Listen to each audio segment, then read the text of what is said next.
Hello बच्चों, कैसे हैं वो आप सब। मुझे उम्मीद है कि आप सब एकदम शानदार होंगे और आगे भी इसी तरह शानदार बने रहेंगे। आज हम इतिहास के एक बहुत ही महत्वपूर्ण अध्याय पर बात करने जा रहे हैं, किसान, जमींदार और राज्य। यह टॉपिक लिया गया है इतिहास भाग 2 अध्याय 8 से। आज हम आपको 16वीं और 17वीं सदी के कृषि साम्राज्य और मुगल साम्राज्य की सैर पर ले चलेंगे। इस वीडियो में आपको उस समय की कृषि, किसानों की समस्या और जमींदारों के साथ राज्य की भूमिका को बारीकी से समझाया जाएगा। इसलिए यह वीडियो आपके लिए बहुत ही महत्वपूर्ण होने वाला है, तो ध्यान से देखें और अंत तक जुड़े रहें, क्योंकि यह जानकारी आपके लिए परीक्षा में भी मददगार साबित होगी। और हो अगर आप इस चैनल पर नए तो जल्दी से चैनल को सब्सक्राइब कर लें और इस वीडियो को लाइक करें, ज़रूर करें, ताकि आपको आगे आने वाली सभी महत्वपूर्ण जानकारी समय समय पर मिलती रहें। तो चलिए बच्चों, अब बिना किसी देरी के इस बेहद रोचक और महत्वपूर्ण अध्याय की शुरुआत करते हैं। किसान, जमींदार और राज्य कृषि और मुगल साम्राज्य के बारे में हम जानकारी प्राप्त करने वाले इस अध्याय के बाद अनुसार लगभग 16वीं और 17वीं सदी तक के बारे में हम जानकारी प्राप्त करेंगे। इसमें हम आगे चलते हैं।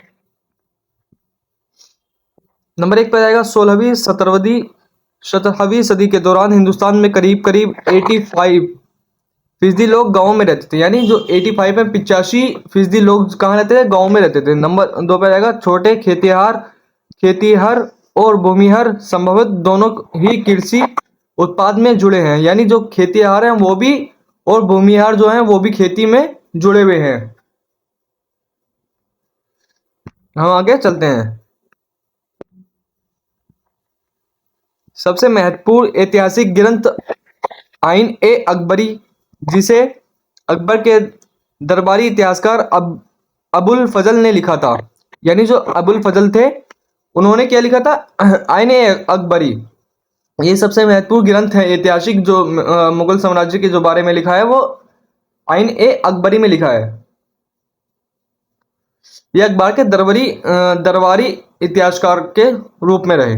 ठीक है। नंबर 2 पे आएगा ये गुजरात, महाराष्ट्र, राजस्थान व ईस्ट इंडिया कंपनी के दस्तावेज भी शामिल भी इस काल के स्रोत हैं। यानी जो इस काल के जो स्रोत हैं वो Gujarat, Maharashtra, Rajasthan, east India company के दस्तावेज भी इस काल के स्रोत हैं, यानी इसमें शामिल हैं। रेती, मुजरियान, खुद खास, पाही कास्त किसानों के लिए इस्तेमाल किए गए शब्द हैं।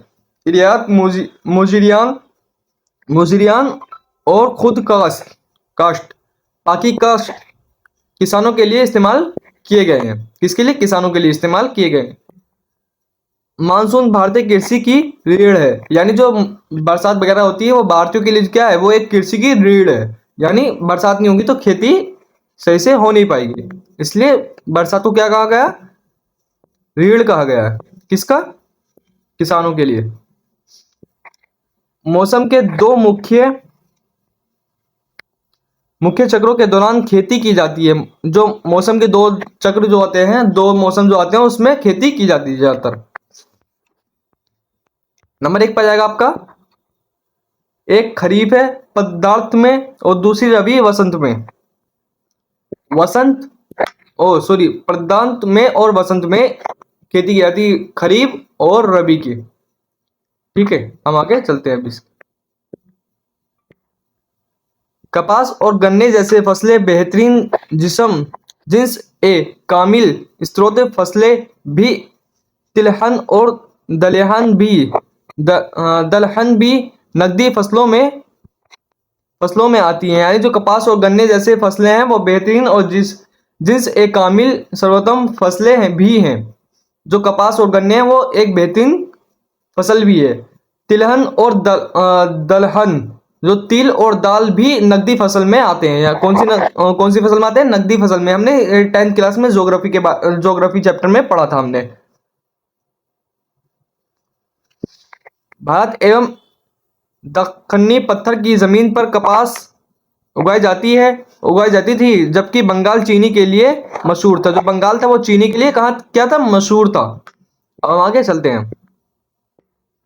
ग्रामीण समुदाय में 3 घटक थे: ऐतिहासिक खेतिहर, किसान, पंचायत और गांव का मुखिया। मुकदमा या मंडल। जो मुकदमा था वो गांव के लोग सरपंच को दे देते, वो निपटारे करते थे। खेतियार और किसान और पंचायत, ये तीन लोग गांव में ज्यादातर रहे।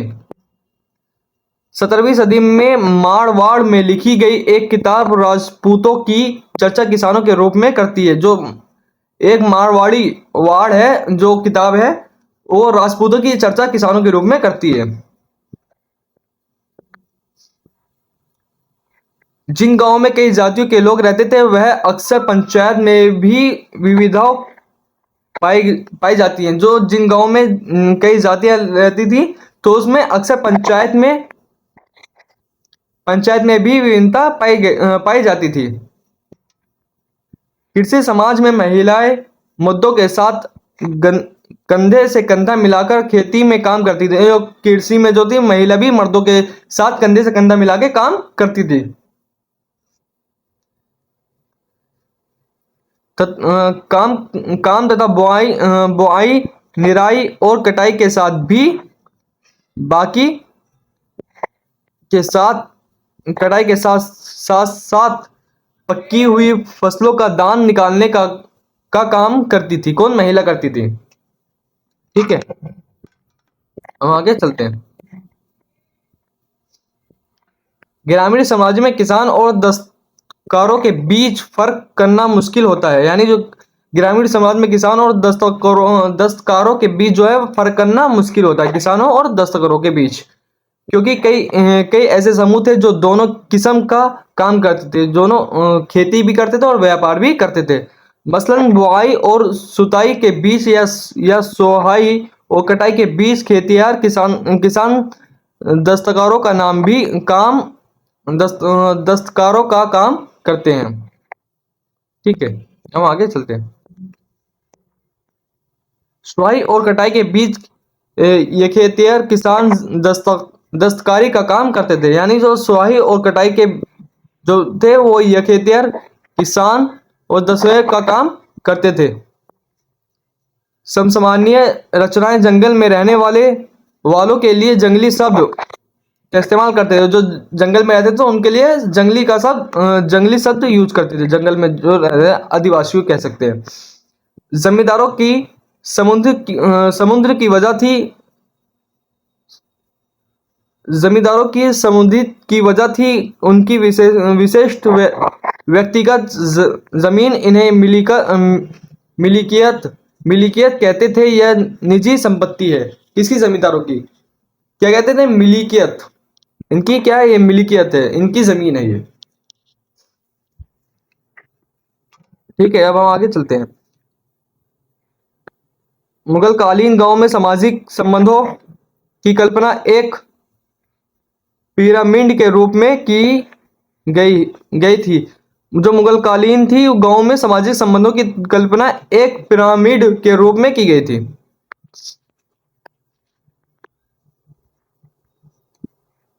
भू राजस्व के इंतजाम के दो चरण थे, कर निर्धारण और वास्तविक वसूली। जो निर्धारण थे वो वास्तविक वसूली भी थी। ठीक है,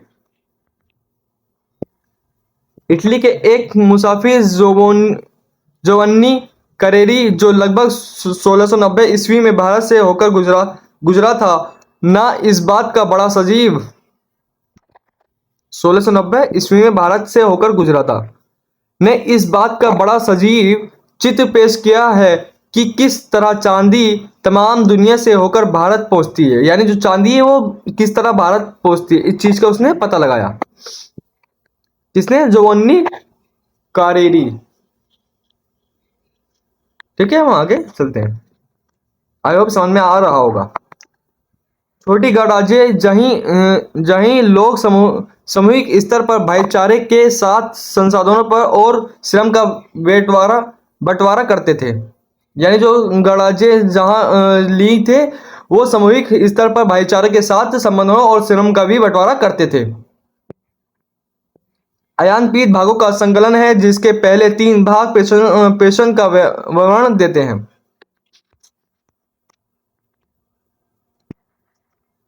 कृषि ग्रामीण समाज का एक मुख्य वर्ग था और उसे वसूली गए राजस्व पर ही पूरा पेशन और राजतंत्र आधारित था। इस काल के जमीन की बहुतायत मजदूरों की जिम्मेदार मौजूदगी तथा किसानों की गतिशील के कारण कृषि का लगातार विस्तार हुआ। सिंचाई कार्यों का एक मिनट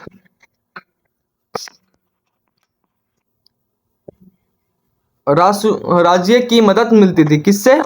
सिंचाई कार्य की से जो थी वो लोगों को मदद मिलती थी, राज्य के लोगों को मदद मिलती थी।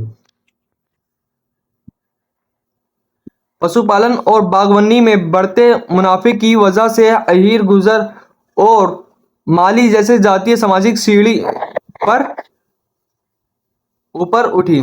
जो गुजर और माली हैं वो अहीर, ये लोग किस पे? पशु और बागवानों में बढ़ते मुनाफे की वजह से ये क्या हुई? ऊपर बढ़ी।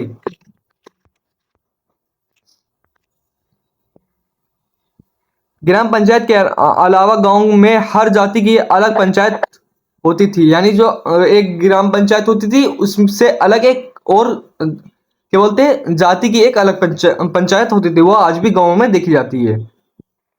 जजमानी 18वीं सदी के स्रोत बताते हैं कि बंगाल में जमींदार लोहार बढ़ाई सुनहरों आदि को उनकी सेवक के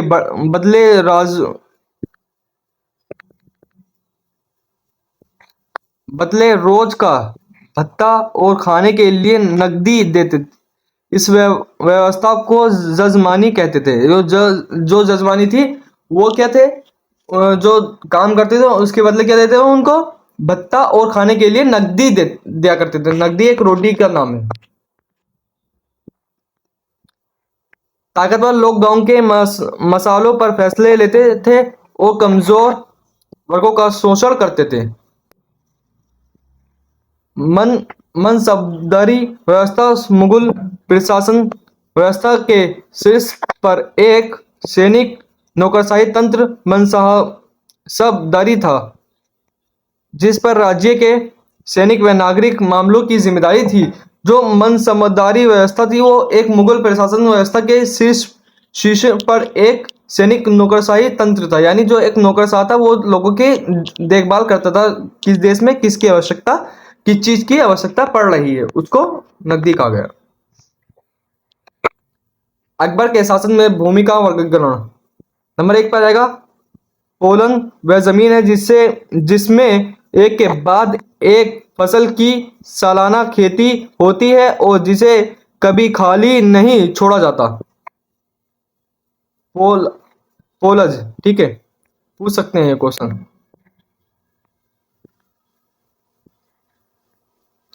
पर्वती यह जमीन है जिस पर कुछ दिनों के लिए खेती रोक दी जाती ताकि वह अपनी अपनी खोई ताकत वापस पा सके। पर्वती जो जमीन है वो खेती की एक ऐसी जमीन है जो उसको कुछ दिनों के लिए छोड़ दिया जाता था और वो अपनी जमीन की जो खोई हुई ताकत थी वो वापस कर लेती थी, मतलब अपने अंदर ग्रहण कर लेती थी। इसमें यह कहा गया।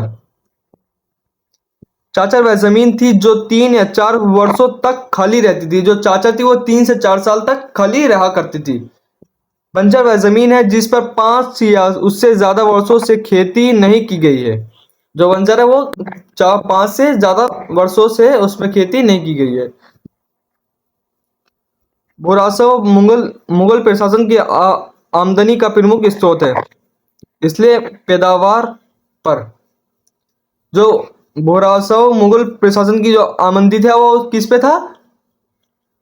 पैदावार पे ज्यादा थी। वो ज्यादातर मुगल जो थे वो पैदावार पर निर्भर थे। ठीक है। नियंत्रण रखने के लिए और विस्तृत होते साम्राज्य में राजस्व के आकलन तथा वसूली के लिए एक प्रशासनिक तंत्र का होना आवश्यकता था। इस तंत्र में दीवान का पद महत्वपूर्ण है। जो दीवान है उसका जो पद है वो महत्वपूर्ण है। ठीक है। साम्राज्य में राजस्व के आकलन तथा वसूली के लिए एक प्रशासनिक तंत्र का होना आवश्यकता था।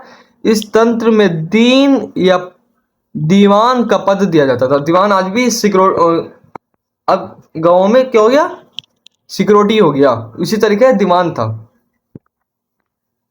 मुगल साम्राज्य की वित्तीय व्यवस्था की देख रेख दीवान की निर्देशता में ही था। जो मुगल के जो साम्राज्य था वो किसकी देख रेख में था? वो दीवान जी की देखिए मेरा, ठीक है।